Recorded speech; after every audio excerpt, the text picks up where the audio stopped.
Good afternoon, everybody. Hope you guys are having a good Friday. Almost made it to the weekend. And yesterday, PFF released one of their big yearly articles, and I thought it'd be good to take a look at it. This is the kind of stuff that we're going to be spending a lot of time on in the coming weeks as we move towards mid March. Mid March is when free agency opens up, and we start to see if these players are truly worth what the experts say. So, yesterday, PFF released their list of top 100 free agents, top 100 players set to enter free agency. Now, of course, I think we all understand that some of these guys won't make it to free agency. Some of them will get extended before free agency opens. Some of them will get tagged, especially the guys at the top of this list. But it's a good way to familiarize yourself with the players who look like they're going to become available. And of course, when this list came out yesterday, the first thing I did was look at it to see, okay, how many Seahawks do we have here? How many Seahawks are on the top 100? And there's one guy who everybody knows is going to be here, and he's going to be really, really high. It's Geno Smith. So let's jump on down here. He's number 2. Geno Smith, of all the free agents set to become free agents next month, is number 2 according to PFF.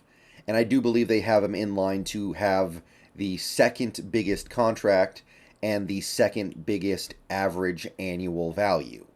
So let's take a few minutes here to talk about just Geno Smith, because we all know Geno's the big one here. There are some other interesting ones that are in-house, but Geno is far and away the most interesting one. PFF projects his contract to come in. Hold on to this one, guys. Hold on to your seats for this one. 4 years, $150 million. $37.5 million per year, and most of it is guaranteed. All right. So that is what PFF says. Keep in mind that Spotrac has already projected 2 years, $79 million. So less of a long-term commitment, but actually more annual money. So those are two major NFL websites that this is kind of their job to predict this stuff. So what I'm trying to say is, first of all, to those of you out there, and I see you out there, I see you in the comments, I see you in the stream chat on Seahawks videos, I see you everywhere saying, 20 million at most, 22 million at most, no more than 15 million.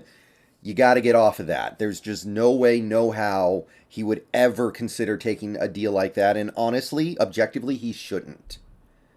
Sorry, that's not how it works. That's not how this works. Now, let me just go ahead and say this. When I've talked about Geno extensions, I've mostly talked about either 2 years or 3 years. I haven't really spent a lot of time talking about 4 years. But let's briefly go into this here, because this is actually kind of an interesting opportunity to explore the possibility of a 4 year extension. And, okay, the reason why people don't want to do a 4 year extension for Geno, I suspect, is because even if you like Geno, you're also intrigued about the possibility of moving on from Geno in the near future. You don't want to have Geno for a long time. You want to have him for a couple years, see what you can get out of him, see if you can ride him to a title, and also understand that, hey, there are going to be a lot of sexy rookie quarterbacks coming out over the next couple years. This draft class, the next draft class in particular, look pretty strong. And they want to keep their options open, so they're not looking to commit to Geno for longer than 2 or 3 years. So that's why the 4 year deal is probably not going to make a lot of people happy. But when you really think about this, a 4 year extension for Geno Smith is actually, in its own way, kind of awesome, and might actually remove the big problems that a lot of people have with the idea of paying Geno a lot of money. If you give Geno Smith a 4 year deal, that gives you extra room to backload the contract. You can backload the contract to a more extreme degree because you have that 4th year you can throw money into. And while most of this contract will be guaranteed, when you get to that 4th year, most of that money won't be guaranteed, and it's pretty easy to move on from. So it's a 4 year extension that is expected to actually last 3 years. So that allows you to have extra flexibility to backload the contract. Also, the other factor here is void years. If you give Geno a 2-year deal and you use void years, and the void years are significant, that's a little uncomfortable. Now, it depends on how big the void years are, but it's a little uncomfortable because you know you're taking away a portion of your cap, even if it's just a tiny portion for a player that you know you're not going to have. But if you push those void years out, the meaning of that void year becomes completely insignificant. And I'll tell you what I mean by that. If you take a look, here's Over the Cap article projecting what the salary cap could be in future years. This article is a little bit old, but it gives you an idea of the rate at which we can reasonably expect the cap to grow. 250 million by 2024. 2025, they have 272 million. 2026, they have almost 300 million. 2027, they have almost 330. So basically, you can see the cap is expected to, and there's every reason to believe this is likely to happen. The only thing that would stop it would be some event that suddenly makes football a lot less popular, or another COVID strain completely wrecking the ability of people to actually attend games, or something like that. That's the only thing that could really mess things up. So the cap is going to keep going up, up, up at this rate, where it's like 20 million more a year, 25 million more a year, 30 million more a year from year to year. So by the time you get to the end of a Geno contract, let's say it's 4 years, okay? So you've got 2023, 2024, 2025, 2026, maybe you cut him and eat a little bit of dead money, but most of it is just going to be non-guaranteed. 2027, you've got dead cap hits kicking in. Those dead cap hits, you're not really going to feel them if the cap is all the way up here at $328 million, which is a reasonable projection. It's very reasonable.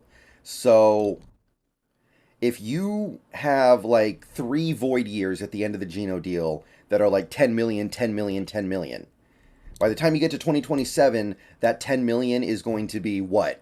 It's going to be what? Not even 3% of the cap? The next year it's going to be close to 2? Like, whatever. Who cares about that? What's the big deal at that point? I mean, it could be an $8 million void year cap hit. $8 million, and who cares about that? By the time you get to the end of those void years, the cap is going to be close to $400 million. Are you really going to grandstand over 2% of the cap? So that would be the benefit of having a 4-year deal. Now, I'm not saying this is my preference. I'm still kind of thinking about that 3-year deal. But if you extend it out to 4 years, you actually give yourself more flexibility to backload the contract and use void years, knowing the cap is going to blow up, and you're not really going to feel those dead cap hits at the end of the deal and in the years after the deal. So, options. Good options there. And honestly, because of that, if we do give Geno the 4-year deal that this article implies, I'm not going to be too upset about it because of what I just talked about. Like, look at the Patrick Mahomes contract. When Patrick Mahomes signed that contract, what was it, 10 years, 450 million? It seemed absurd. But then you realize a 10-year deal, by the time we get to the end or close to the end of the contract, it's going to be nothing because the cap is going to be so big, his big cap hits are not even going to be a big deal. Like, by the end of that contract, Mahomes might be looking at cap hits of like $70 million, but the cap is going to be so big, it's going to be built to handle that. Compare that to something like the Wilson extension, which had similar average annual value, but over a much shorter time period.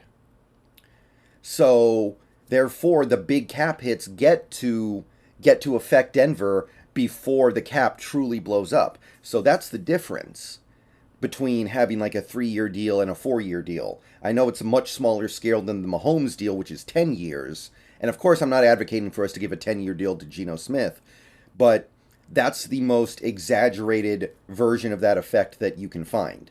If you apply similar logic to a Geno Smith deal and have it be a year longer than you were expecting, that gives you more flexibility and more time for the cap to grow. So I don't necessarily dread this. I still prefer the 3-year deal, but there are clear benefits to a 4-year deal. And if we do that, I'm not going to be terribly unhappy about it. The big lesson here, I think, though, is whatever it ends up being, Geno Smith is not going to sign some $20 million a year deal. In fact, there was a report yesterday that Geno Smith had been offered a 3-year, $90 million deal from the team and had turned it down. So if you think he's going to settle for that kind of money, it doesn't look like it's going to happen. And honestly, it shouldn't happen. This is probably Geno Smith's one chance in the NFL to get a big payday. He should not be costing himself money just out of the goodness of his heart. I can't expect that of any player. And if you expect it of a player, I think that says something about you as a person. So, yeah, I'm expecting something in between 35 mil and 40 mil a year.